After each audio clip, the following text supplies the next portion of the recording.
Lagay ng ekonomiya, kalakalan, negosyo at iba pa. Atin ang alamin dito sa Ang Pilipinas Ngayon. Magandang araw. Narito na po ang balitang negosyo at kalakalan. Naitala ng Pilipinas ang pinakamataas na Purchasing Managers Index o PMI kontra sa 5 pang bansa sa Association of Southeast Asian Nations o ASEAN Region para sa buwan ng Nobyembre taong 2024. Ayon sa datos mula sa SNB Global, naitala ng Pilipinas ang PMI na 53.8 ngayong Nobyembre, mas mataas kumpara sa 52.9 noong Oktubre na sinusundan ng Vietnam at Thailand na may PMI na 50.8 at 50.2 ayon sa pagkakasunod. Sinundan ito ng Myanmar, Indonesia at pinakahuli ang Malaysia na may PMI na 49.2. Ang PMI ay isang mahalagang economic indicator na sumusukat sa kondisyon ng manufacturing sector base sa 5 salik: new orders, output, employment, suppliers' delivery times at stocks of purchases. Ang PMI na mas mataas sa 50 ay nangangahulugang positibong operating conditions. Mahigit 15 buwan na ring tuloy-tuloy na bumubuti ang sektor ng manufacturing ng Pilipinas ayon sa S&P na inaasahang magdadala ng mas malaking kumpiyansa sa ekonomiya. Bukod dito, positibo ang pananaw ng mga negosyo sa mas mataas na benta sa mga susunod na buwan dahil sa nalalapit na eleksyon sa taong 2025. Lagay ng ekonomiya, kalakalan, negosyo at iba pa. Atin ang alamin dito sa Ang Pilipinas Ngayon. Ipinahayag ng Department of Budget and Management o DBM ang buong suporta nito sa pagtutulak ng Senado sa National Government Right-Sizing Bill na layong gawing mas episyente at responsibo ang operasyon ng gobyerno.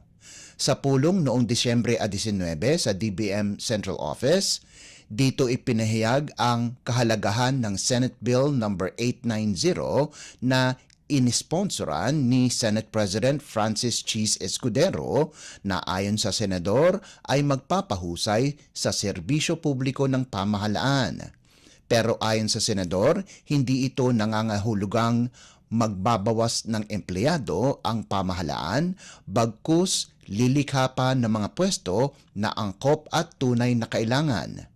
Giit din ni Senador Joel Villanueva, co-sponsor ng panukala, na layunin nitong i-streamline ang mga mandato at programa ng gobyerno habang pinapangalagaan ang kapakanan ng mga manggagawa. Pinasalamatan naman ni DBM Undersecretary Wilford Wong ang mga opisyal at kawani ng DBM Regional Offices sa kanilang sigasig sa pagbibigay ng serbisyo publiko. Sa nasabing pulong, inilahad din ng DBM ang suporta para sa fiscal transparency, open government partnership at iba pang advokasya na magpapabuti sa pamamahala ng pondo ng bayan.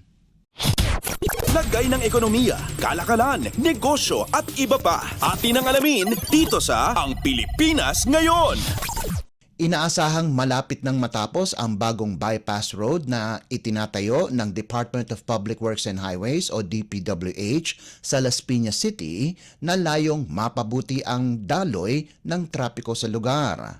Ayon sa DPWH Las Piñas Muntinlupa District Engineering Office, 85% na ang natatapos sa Daang Hari Muntinlupa Cavite Expressway Bypass Road, Las Piñas Section. Layunin nitong bawasan ang oras ng biyahe ng mga motorista mula Daang Hari patungong Daang Reyna. Kapag natapos na, ang bagong diversion road ay magbibigay ng mga diretso o mas diretso at maayos na ruta, partikular na makikinabang ang mga dumadaan tuwing oras ng kasagsagan ng trapiko. Sinasabing bahagi ito ng mga proyektong pang-infrastruktura ng DPWH National Capital Region o NCR upang mapadali ang biyahe ng mga mananakay at mga bumabiyahe ng malalayong distansya.